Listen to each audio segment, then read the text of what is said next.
قرآن حکیم کا 5واں پارہ ہے۔ اللہ تبارک و تعالیٰ نے اس کے بالکل آغاز میں اس بات کو بیان فرمایا ہے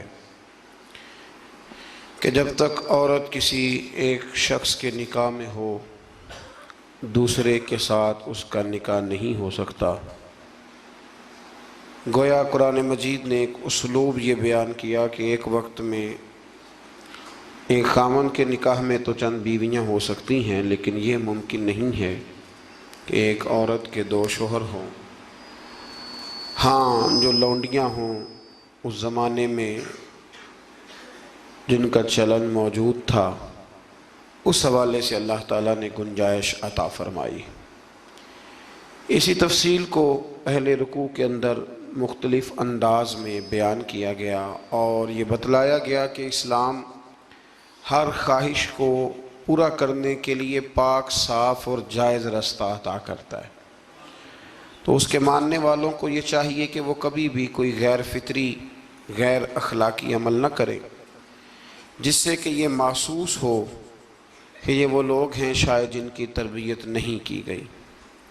اللہ تبارک و تعالیٰ نے بہت ساری باتیں ارشاد فرمانے کے بعد اسی پارے کی آیت نمبر 28 کے اندر ارشاد فرمایا کہ یرید اللہ ان یخفف عنکم، فرمایا اللہ تعالیٰ چاہتا ہے کہ تم پر پابندیوں کا بوجھ ہلکا کرے۔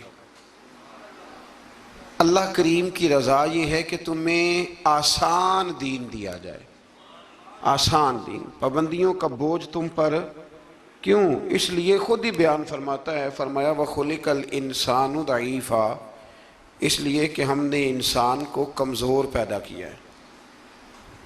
رب فرماتے ہیں کہ میں نے چونکہ پیدا کیا ہے تو میں اس کی صلاحیتوں کو جانتا ہوں، تو میں اسے کوئی ایسی شریعت نہیں دوں گا، کوئی ایسا دین نہیں دوں گا، مسلمانوں تم پر کوئی ایسا بوجھ نہیں ڈالا جائے گا جو تم سے اٹھایا نہ جا سکے۔ اللہ تبارک و تعالیٰ نے جتنے بھی ہمیں احکام عطا کیے نا، وہ نماز پڑھنے سے لے کر جہاد کرنے تک، زکوٰۃ دینے سے لے کر حج کرنے تک، جتنے بھی احکامات دیے ہیں سارے ہی بندہ مومن کے لیے بڑے آسان ہیں، سارے ہی بندہ مومن کے لیے بڑے آسان۔ اور جب انسان اس رستے پہ چلتا ہے تو پھر اللہ تبارک و تعالیٰ اس کی مدد فرماتا ہے، پھر اللہ اس کے لیے آسانیاں فرماتا ہے۔ آپ یہ غور فرمائیے کہ حج کے موقع پر بہت سارے لوگ یہ کہا کرتے کہ حج ایک مشقت کا کام ہے، ایک جد و جہد کا کام ہے، ایک خاص ہمت والا آدمی اس کام کو سر انجام دے گا۔ لیکن آپ نے یہ بھی بڑی باریکی سے ملاحظہ فرمایا ہوگا کہ بڑے ضعیف العمر لوگ حج کرنے جاتے ہیں، کمزور لوگ حج کرنے جاتے ہیں، لیکن ایسا کبھی نہیں ہوا کہ کوئی یہ کہے کہ حج کی مشقت کے رستے میں کسی کا انتقال ہو گیا۔ وہ جب بلاتا ہے تو پھر مدد بھی بڑی ہی فرماتا ہے، پھر کرم بھی بڑا ہی فرماتا ہے۔ اسلامی احکامات جتنے ہیں، یہ فہم و فراست کے قریب بات ہے، اس کو سمجھ لیں، جتنے بھی اسلامی احکامات ہیں وہ سارے اللہ تبارک و تعالیٰ نے عطا ہی تب کیے ہیں کہ جب رب جانتا ہے کہ یہ لوگ اس عمل کو کر گزریں گے۔ یہ رمضان شریف آتا ہے تو بہت سارے لوگ ایسے ہیں جو کہتے ہیں جی ہم مزدوری کرتے ہیں، غریب لوگ ہیں، ہمارے لیے بڑی دشواریاں ہیں، ہمیں جد و جہد کرنی پڑتی ہے، تو روزہ رکھنا ہمارے لیے بڑا دشوار ہے۔ تو کوئی بیچ میں سے ایسا رستہ نکل آئے کہ جس رستے سے ہم بچ جائیں، تو میں کہا کرتا ہوں کہ اتنی سخت مزدوری آج کا کوئی بندہ بھی نہیں کرتا جتنی عرب کے مزدور سخت مزدوری کیا کرتے تھے۔ کوئی پہاڑ نہیں توڑتا، کوئی آدمی ایسا نہیں ہے کہ جو چکی اس طرح سخت انداز میں پیستا ہو، کوئی بھی وہ کٹھن کام نہیں جو اہل عرب کرتے تھے۔ لیکن جناب بلال حبشی نے کبھی کوئی روزہ بھی نہیں چھوڑا۔ حضرت سلمان فارسی رضی اللہ تعالیٰ عنہ کی آپ ساری سیرہ مبارکہ پڑھ لیں، اپنے روزمرہ کے معاملات کے باوجود، ایک تو ہے رمضان المبارک، علاوہ رمضان کے بھی ان کی جو نفلی عبادات ہوتی تھی وہ بھی ایک بہت بڑا مقام رکھتی۔ تو بلا وجہ لوگ پریشان ہو جاتے ہیں، اور ہمارے زمانے میں تو کانوں کو ہاتھ لگا لگا کے لوگ کہتے ہیں کہ او ہو معاذ اللہ جی بڑا مشکل ہے دین پہ عمل کرنا، بڑا مشکل ہے۔ وجہ صرف اتنی ہے کہ کوشش نہیں کرتے، توجہ نہیں کرتے، جس کو یہ اپنے لیے آسان سمجھ رہے ہوتے ہیں وہ کام ان کے لیے مشکل ہوتا ہے، اور جو چیزیں اللہ نے آسان کر دی ہیں وہ بہرحال آسان ہوتی ہیں۔ پھر تھوڑا آگے جائیں گے تو اللہ کریم نے اسی پارے میں ارشاد فرمایا کہ ایک دوسرے کا مال ناجائز طریقے سے نہ کھاؤ۔ ہاں، تجارت کرو باہمی رضامندی کے ساتھ، ایک دوسرے کے ساتھ لین دین کرو تو اچھے طریقے سے کرو، ناجائز طریقے سے کسی کا مال نہ کھاؤ۔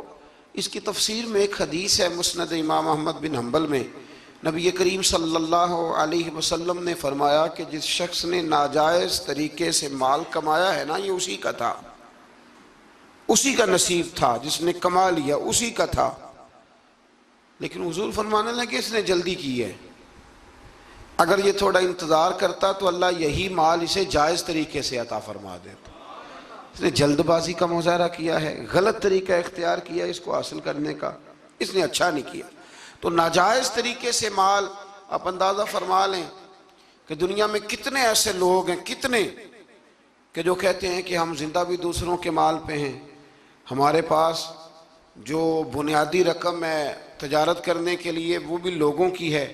لوگ چاہتے ہیں کہ دوسروں کے مال پر وہ اپنا قد اونچا کریں، اللہ تبارک و تعالیٰ نے اس بات سے سختی کے ساتھ منع فرما دیا۔ آیت نمبر 31 کے اندر اللہ تبارک و تعالیٰ نے ارشاد فرمایا کہ بڑے گناہوں سے بچنا، کبیرہ گناہوں سے بچنا۔ جو چھوٹے گناہ ہوں گے وہ تو اللہ اپنے فضل سے معاف فرما دے گا، لیکن تم کبیرہ گناہوں سے بچنا۔ کبیرہ گناہ کون سے ہیں؟ قتل سے بچنا، بہتان ترازی سے، پاک باز لوگوں پر بہتان لگانا کبیرہ گناہ، کبیرہ گناہ، قتل کبیرہ گناہ ہے، اور بہتان ترازی حدیث صحیح میں موجود ہے۔ ہمیں بالکل نہیں پتہ ہوتا کہ سامنے والے کے معاملات کیا ہے، لیکن ہم بہتان لگا دیتے ہیں، اور شریعت کے اندر باقاعدہ اس کی حد رکھی گئی ہے، کوڑوں کی سزا رکھی گئی۔ جب تک آپ کو تحقیق نہ ہو جائے، میرے نبی کریم علیہ السلام نے فرمایا کسی شخص کے جھوٹا ہونے کے لیے اتنا ہی کافی ہے کہ سنی سنائی بات آگے بیان کر دیتا ہے، یہ جھوٹا ہے، اس کو چاہیے تھا اس کی تحقیق کرتا۔ اسی طریقے سے یتیم کا مال کھا جانا۔ یہ رمضان شریف آئے گا تو بڑے سارے لوگ چندہ لینے کے لیے میدانوں میں نکلیں گے، بڑے سارے لوگ یتیموں کا نام لیں گے، بیماروں کا نام لیں گے، کمزوروں کا نام لیں گے، مدارس کا نام لیں گے۔ اللہ سے ڈرنا چاہیے۔ اللہ کریم نے جو میرے اور میرے بچوں کے حصے میں رکھا ہے وہ کوئی دوسرا چھین سکتا نہیں، لیکن انداز غلط اختیار کرنا، اس سے انسان کا نقصان ہوتا ہے۔ کبیرہ گناہوں میں اس کو رکھا گیا۔ اسی طرح زنا کرنا، میدان جہاد سے بھاگ جانا، والدین کی نافرمانی کرنا، یہ سب کبیرہ گناہ ہے۔ اور اللہ کریم نے آیہ مقدسہ میں ارشاد فرمایا کہ تم کبیرہ گناہوں سے بچ جانا، صغیرہ اللہ اپنے فضل سے معاف کر دے گا۔ صغیرہ گناہ کیسے معاف ہوتے ہیں؟ نبی کریم علیہ السلام نے فرمایا تم فرض نماز کے بعد نا 33 بار سبحان اللہ پڑھو، 33 بار الحمدللہ، اور 34 بار اللہ اکبر پڑھو۔ یا رسول اللہ کیا ملے گا؟ فرمایا تمہارے گناہ اگر سمندر کی جھاگ کے برابر بھی ہوئے تو اللہ اپنے فضل سے معاف فرما دے گا۔ اور فرمایا نماز تسبیح زندگی میں ایک دفعہ پڑھ لینا، اگر تمہارے گناہ سمندر کی جھاگ کے برابر ہوئے تو اللہ معاف فرما دے گا۔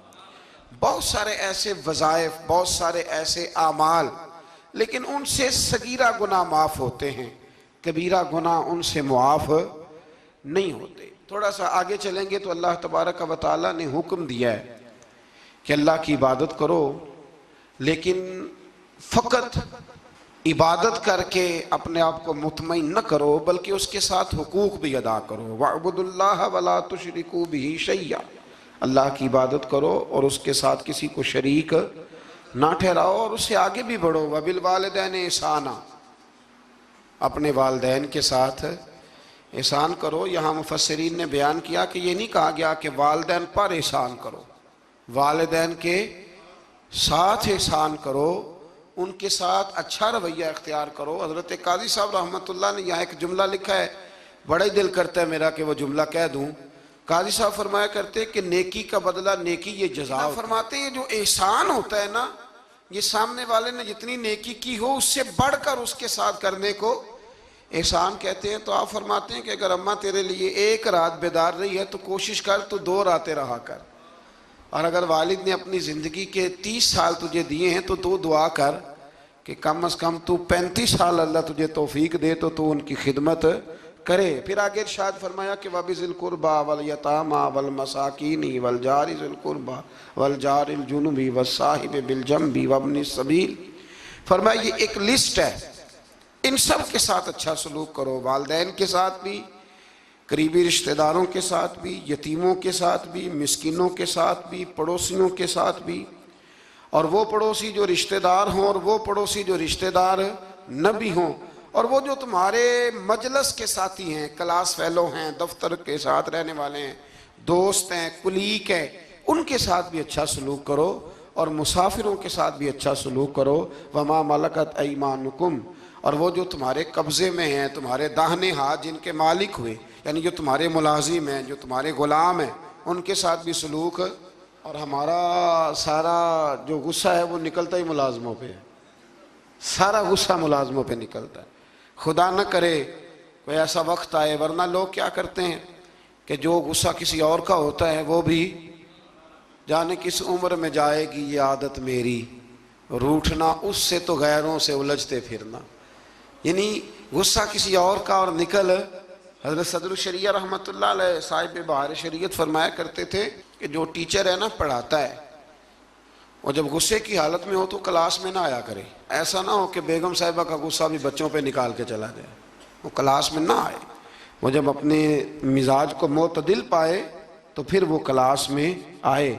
اللہ تبارک و تعالیٰ نے اس آیت میں وہ سارا چارٹر دیا، وہ لسٹ دی، یہ وہ سارے لوگ ہیں جن کے ساتھ تم نے اچھا سلوک کرنا ہے۔ اور آخر میں فرمایا ان اللہ لا يحب من کان مختالا فخورا، فرمایا اللہ تعالیٰ پسند نہیں کرتا اس شخص کو جو مغرور بھی ہو، فخر کرنے والا بھی ہو، متکبر ہو، ایسے لوگوں کو اللہ مختالا فخورا، اللہ اس آدمی کو جو متکبر ہے، جو اتراتا ہے، اس کو اللہ پسند نہیں کرتا۔ تو پیچھے حقوق کا بیان تھا، تو آخر میں فرمایا کہ تکبر کرنے والے اللہ کو پسند، اس کا مطلب ہے حقوق وہ بندہ عطا نہیں کرتا جو متکبر ہوتا ہے، جس میں عاجزی ہوتی ہے نا، وہ ماں باپ کے حق میں بھی اچھا ہوتا ہے، وہ رشتہ داروں کے حق میں بھی، مسکینوں کے حق میں بھی، کلاس فیلو کے حق میں بھی، یہ اللہ کریم نے بیان کر دیا۔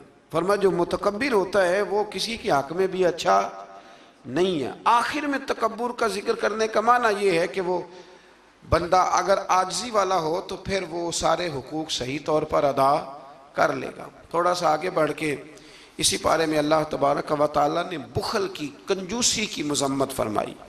فرمایا کچھ لوگ ایسے ہیں جو بخل کرتے ہیں اور دوسروں کو بھی بخل کرنے کا حکم دیتے ہیں، اور جو اللہ نے انہیں اپنے فضل سے دیا اس کو چھپاتے ہیں۔ یہ آیت نمبر 37 ہے۔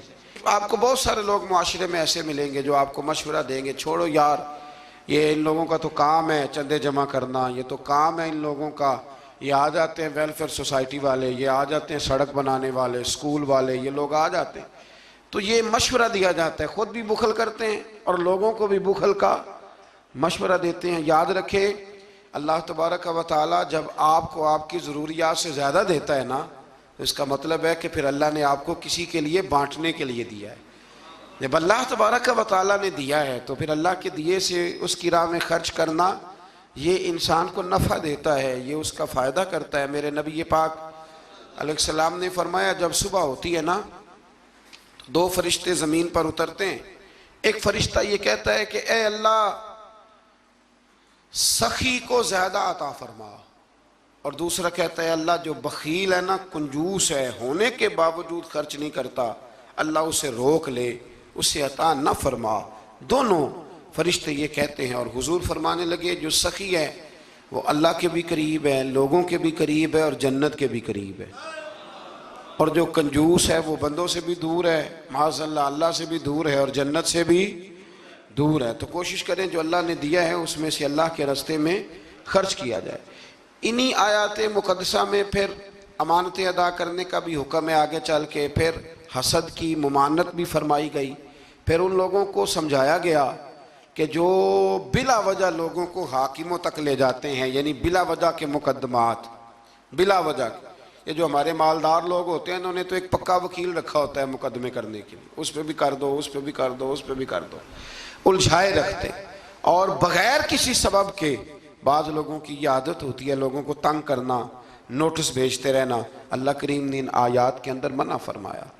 5ویں پارے کی سورہ نساء کی آیت نمبر 64 فرمایا وما ارسلنا من رسول الا لیطاع باذن اللہ، فرمایا ہم نے جو رسول بھی دنیا میں بھیجے اس لیے بھیجے کہ ان کی اطاعت کی جائے، ان کی فرما برداری کی جائے۔ اور آگے ارشاد فرمایا وَلَوْ أَنَّهُمْ إِذْ ظَلَمُوا أَنفُسَهُمْ جَاءُوكَ، محبوب جب یہ لوگ اپنی جانوں پہ ظلم کر بیٹھے تو آپ کی بارگاہ میں حاضر ہو جائیں۔ وَلَوْ أَنَّهُمْ إِذْ ظَلَمُوا أَنفُسَهُمْ جَاءُوكَ، محبوب جب یہ اپنی جانوں پہ ظلم کریں تو آپ کی بارگاہ میں حاضر ہو جائیں۔ ظلم سے مراد جب گناہ کر بیٹھیں پھر کیا کریں؟ فاستغفر اللہ، اللہ سے معافی مانگیں، واستغفر لہم الرسول، اور رسول بھی ان کی سفارش کر دیں، لوجد اللہ تواب الرحیم، تو یہ ضرور اللہ کو توبہ قبول کرنے والا اور رحم کرنے والا پائیں گے۔ تو یہ کون فرما رہا ہے؟ اللہ کریم کہ جب اپنی جان پہ ظلم کرو تو میرے محبوب کے دروازے پہ آ جاؤ، مجرم ہو تو منہ اشکوں سے دھوتے ہوئے آؤ، آؤ در تواب پہ روتے ہوئے آؤ۔ قرآن میں موجود ہے توبہ کا طریقہ، سرکار کی دہلیز سے ہوتے ہوئے آؤ۔ اب کچھ لوگ یہاں اپنی مرضی کی تشریح بھی کرتے ہیں، کچھ لوگوں کا مزاج بن جاتا ہے، وہ کہتے ہیں جی پہلے تو کہنے لگے کہ اس آیہ مبارکہ کے مفاہیم ہی کچھ اور ہیں، پھر جب امت نے زیادہ بیان کیا تو کہنے لگے یہ حضور کی حیات ظاہرہ تک تھی۔ تو میں نے کہا یہ کہاں لکھا ہوا ہے؟ قرآن مجید میں کہاں لکھا ہوا ہے؟ اللہ پاک نے تو مطلق کہہ دیا کہ جب بھی ظلم کرو تو میرے محبوب کی بارگاہ میں، چاہیے تھا نا کہ جو تشریح تم کر رہے ہو۔ اللہ کریم انہی الفاظ کے ساتھ بیان فرماتے کہ زندگی میں جانا بعد از وصال نہ جانا۔ تو جب اللہ کریم نے اس حکم کو مطلق رکھا، مسند امام احمد بن حنبل میں حدیث ہے، خلیفہ عبد الملک بن مروان کہتا ہے کہ میں رات کے وقت نا نبی کریم علیہ السلام کے روضہ اطہر کی طرف نکلا تو میں نے ایک شخص کو نا حضور کی قبر انور پر لیٹے ہوئے دیکھا، اور کس طرح لیٹے تھے کہ اپنے رخسار نبی پاک علیہ السلام کی قبر کے ساتھ وہ رگڑ رہے تھے۔ تو کہتے میں نے ان کو ٹھوکر ماری، میں نے کہا تمہیں پتہ ہے تم کیا کر رہے ہو؟ کہتے ہیں جب انہوں نے چہرہ اٹھایا تو میں حیران ہی ہو گیا کہ وہ عام آدمی نہیں، وہ تو حضرت ابو ایوب انصاری ہیں، اور کہنے لگے مجھے پتہ ہے میں کیا کر رہا ہوں، میں کسی بت اور پتھر کے پاس نہیں آیا، میں اپنے رسول کے پاس حاضر ہوا۔ حضرت ابو ایوب انصاری، یہ انداز دیا ہے ہمیں صحابہ نے۔ حضرت مولا کائنات شیر خدا علی المرتضیٰ رضی اللہ تعالیٰ عنہ فرماتے ہیں حضور کے وصال کو تیسرا دن تھا، بڑی تکلیف تھی، بڑا غم تھا، دکھ ابھی تازہ تھا، میں حضور کی قبر انور سے تھوڑے سے فاصلے پر بیٹھا تھا، امام قرطبی نے اس کو لکھا ہے۔ تو کہتے ہیں ایک شخص آیا اور مجھ سے آ کے پوچھتا ہے کہ نبی پاک علیہ السلام کہاں ہیں؟ کہتے چونکہ زخم تازہ تھا، 3 دن گزرے تھے تو میں رو پڑا، میں نے کہا وہ جو سامنے مزار پر انوار ہے نا قبر اطہر، وہ میرے نبی پاک کی ہے۔ تو کہتے ہیں وہ حضور کی بارگاہ میں آیا اور اس نے مٹی اٹھا کے اپنے سر پہ ڈالی، عرض کرنے لگا یا رسول اللہ صلی اللہ علیہ وسلم، رب فرماتا ہے ظلم کر لو تو میرے محبوب کی بارگاہ میں آؤ، تو میں تو آ گیا ہوں، مجھ سے غلطی ہو گئی، بھول گیا تو حضور میں آ گیا ہوں، تو آپ نے پردہ کر لیا، میں کدھر جاؤں؟ حضرت علی فرماتے ہیں وہ اس درد سے رویا کہ میں بھی رو پڑا۔ آپ فرماتے ہیں مجھے اللہ کی عزت کی قسم میں نے اپنے کانوں سے سنا، حضور کی قبر انور کے اندر سے آواز آئی، او اعرابی چلا جا، اللہ نے تیرے سارے گناہ معاف فرما دیے۔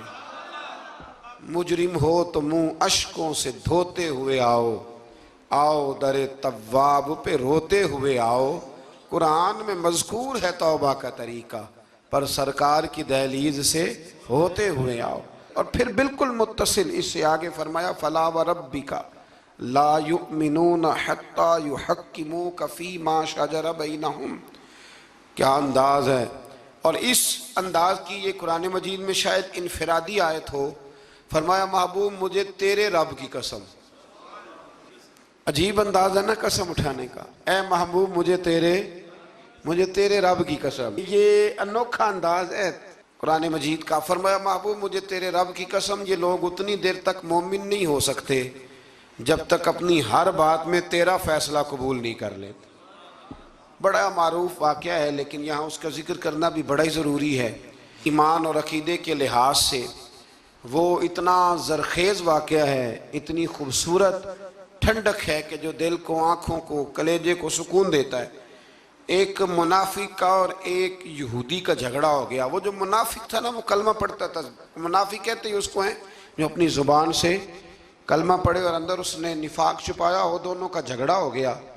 نبی کریم علیہ السلام کی بارگاہ میں حاضر ہوئے تو حضور نے فیصلہ یہودی کے حق میں دیا، کلمہ گو کے حق میں نہیں دیا، اس منافق کے حق میں۔ وہ نہ کہنے لگا جی میں تو فیصلہ حضرت عمر سے کراؤں گا۔ وہ حضرت عمر فاروق کے پاس گئے اور جا کر کے کہا کہ یہ ہمارا معاملہ ہے تو فیصلہ کر دے۔ جناب عمر بات سننے ہی لگے تھے کہ وہ یہودی بولا، کہنے لگا عمر ایک بات کا لحاظ کر لینا کہ نبی کریم کی بارگاہ میں یہ بات پہلے سے طے ہو چکی ہے اور حضور نے میرے حق میں فیصلہ دے دیا ہے، پر یہ کلمہ پڑھ کے کہتا ہے کہ میں نے عمر سے فیصلہ کرانا ہے، میں معاذ اللہ حضور کے فیصلے کو نہیں مانتا۔ جناب عمر فرمانے لگے بیٹھو پھر میں ابھی آیا۔ حضرت عمر اندر تشریف لے گئے اور تلوار لائے، اور تلوار اٹھاتے ہی اس منافق کی گردن اتار دی۔ فرمایا جو میرے نبی کا فیصلہ نہ مانے، عمر کی تلوار اس کا فیصلہ کر دیا کرتی ہے۔ شور ہو گیا جیسے آج لوگ شور کرتے ہیں، کلمہ گو کو ایسے کہہ دیا، کلمہ گو کو یہ، وہاں بھی شور ہو گیا کہ کلمہ گو مار دیا جی عمر نے، کلمہ پڑھنے والا مار دیا، کلمہ پڑھنے والا مار دیا، مسلمان مار دیا، وہ تو کلمہ پڑھتا تھا۔ جب بہت شور ہوا تو اللہ تعالیٰ نے قرآن مجید کی یہ آیت نازل فرمائی، فرمایا محبوب کون سا کلمہ اور کون سا اس کا ایمان، ایمان تو تب مکمل ہوگا جب تیرے فیصلے قبول کرے گی۔ کلمہ پڑھنے سے تھوڑی ایمان مکمل ہوگا، جب تک تیرا فیصلہ ہی قبول نہیں کرتے۔ تو جس کا رب ہی ایمان قبول نہ کرے، لوگوں کو کیا ضرورت ہے شور کرنے کی کہ بڑا ایمان والا ہے، اللہ ہی جس کا ایمان قبول نہ کرے۔ تو میرے عزیز دوستو، اللہ تبارک و تعالیٰ نے آگے چل کے پھر اس گروہ کا ذکر بھی اسی سورہ مبارکہ میں اور اسی پارے میں بیان فرمایا جس گروہ کے رستے پر چلنے کی ہم ہر نماز میں دعا مانگتے ہیں، انعم اللہ علیہم من النبیین والصدیقین والشہداء والصالحین۔ فرمایا وہ جو تم ہر نماز میں کہتے ہو نا صراط الذین انعمت علیہم، تو انعام یافتہ لوگ اس سورہ مبارکہ نے آیت نمبر 69 میں بیان کیے۔ فرمایا وہ انبیاء ہیں، صدیقین ہیں، شہداء ہیں، صالحین ہیں، اور انداز دیکھیے کتنا شاندار ہے قرآن کا۔ فرمایا وَحَسُنَ أُولَئِكَ رَفِيقًا،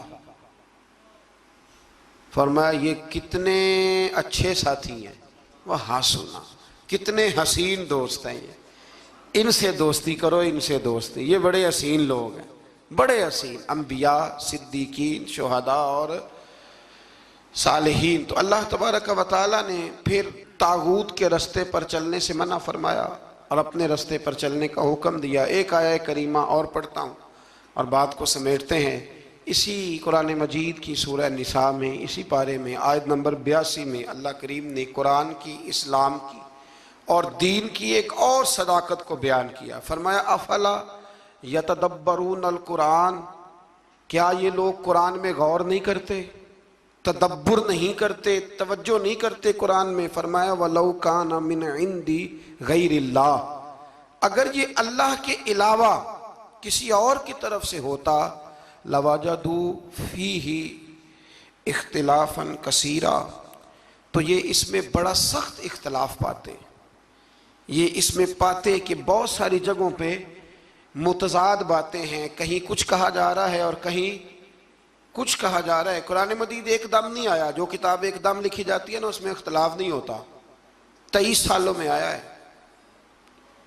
لیکن جو بات پہلے دن بیان ہو رہی تھی غار حرا میں، آخری دن حجت الوداع میں بھی وہی بات بیان ہو رہی ہے، تو سمجھ لیں کہ جب 23 سالوں کے اندر ایک جملے کا، ایک فکرے کا تضاد قرآن میں نہیں آیا تو پھر یہ کسی غیر کا کلام نہیں، یہ اللہ ہی کا کلام ہے۔ تو قرآن مجید میں الحمد سے لے کر والناس تک کسی بات میں کوئی تضاد نہیں۔ آج بھی کئی کتابیں بڑے بڑے زبردست لوگ لکھتے ہیں، بڑے بڑے اچھے ادیب لکھتے ہیں، بڑے بہترین صاف ستھرے قلم والے لوگ جن کو شستہ لکھنا آتا ہے، صاف ستھرا لکھتے ہیں، شعر و شاعری سے ان کا اچھا شغف ہوتا ہے، لیکن ان کے نظریے کی کئی دفعہ سمجھ نہیں آتی، پہلے صفحے پہ کچھ اور کہہ رہے ہوتے ہیں، بیچ میں جا کے وہ لفظوں کا ہیر پھیر تو ٹھیک ہوتا ہے لیکن جملوں کی کوئی ترتیب نہیں ہوتی۔ بڑے بڑے عمدہ لوگ آپ کو ملیں گے کہ ان کی باتوں میں تضاد ہوتا ہے، گفتگو کے اندر بہت ساری چیزیں آپ کو ایسی مل جاتی ہیں، کیونکہ کمزور ہے نا، انسان ہے، انسان کبھی کچھ کہتا ہے اور کبھی کچھ کہتا ہے۔ اس لیے انسان کی اور رب کریم کی تخلیق اور گفتگو میں بڑا فرق ہے۔ حضرت حکیم الامت مفتی احمد یار خان صاحب نعیمی رحمۃ اللہ علیہ نے یہاں ایک بات بڑی شاندار بیان فرمائی۔ آپ فرماتے ہیں کہ انسان نے ٹرین تو بنا لی ہے پر کوئی انسان چیونٹی نہیں بنا سکا۔ ٹرین بڑی ہوتی ہے نا، بلکہ بہت بڑی ہوتی ہے، اور چیونٹی اس کے مقابلے میں چھوٹی ہوتی ہے، تو فرماتے ہیں کہ ٹرین بنا لی ہے پر آج تک کوئی بندہ چیونٹی، فرمانے لگے بڑے بڑے اس نے بلب بنا لیے، لائٹیں بنا لی، بڑا کچھ کر لیا، پر جگنو بنا سکا؟ جگنو بڑا چھوٹا ہوتا ہے، تو اس نے بڑا کچھ بنا لیا ہے پر جگنو نہیں بنا سکا۔ تو سمجھ میں یہ بات آتی ہے، شعور میں یہ بات بیٹھتی ہے کہ اللہ کی تخلیق صرف اللہ ہی کی ہے۔ کسی بندے کی تخلیق، حالانکہ وہ بھی اللہ کی دی ہوئی عقل سے کچھ تخلیق کرتا ہے، اگر کرتا ہے اللہ کے دی ہوئی طاقت سے کرتا ہے، لیکن رب کریم کی تخلیق کے قریب قریب بھی کوئی چیز جا سکتی۔ تو اگر ہمیں بندوں کا کلام بڑا فائدہ دیتا ہے، حضرت میاں محمد بخش صاحب رحمۃ اللہ علیہ کا کلام پڑھا جائے، چونکہ ہمیں سمجھ آتی ہے تو اس کا سحر طاری ہو جاتا ہے۔ اسی طریقے سے اگر کوئی اچھا باعمل عالم گفتگو کرے تو دل پہ بات اثر کرتی ہے، اور میرے رسول کریم اگر کلام فرمائیں تو حضرت انس بن مالک فرماتے ہیں حضور گفتگو کرتے تھے قیامت کے بارے میں تو لگتا تھا اٹھ کے باہر جائیں گے تو قیامت آ جائے گی۔ تو یہ ساری باتیں اگر اثر رکھتی ہیں تو پھر بتائیے اللہ کا قرآن کتنا اثر رکھتا ہے۔ اس میں تدبر کریں، اس میں غور کریں، اس میں فکر کریں، تو انشاءاللہ اللہ تبارک و تعالیٰ بہت سارے راستے آسان کرے گا۔ اللہ سمجھنے کی توفیق عطا فرمائے۔ آخر دعوانا